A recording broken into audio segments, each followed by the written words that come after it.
کتاب زیست 3 اپریل خواہش کو سمجھنا ہوگا۔ آئیے خواہش پر غور کریں۔ ہم جانتے ہیں، کیا ہم نہیں جانتے؟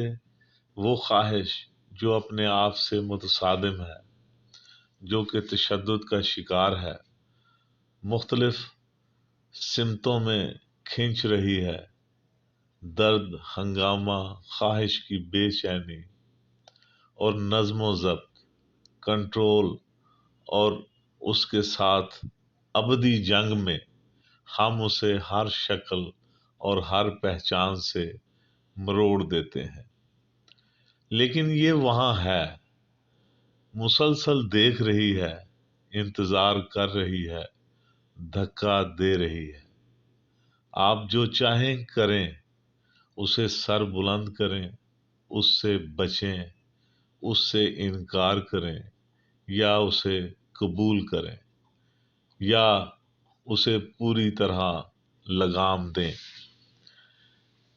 یہ ہمیشہ موجود ہے۔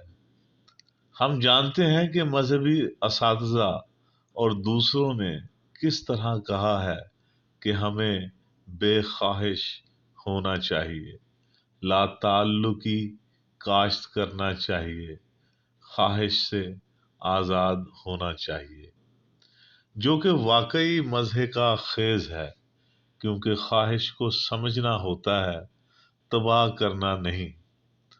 اگر خواہش کو تباہ کرتے ہیں تو آپ زندگی کو خود ہی تباہ کرتے ہیں۔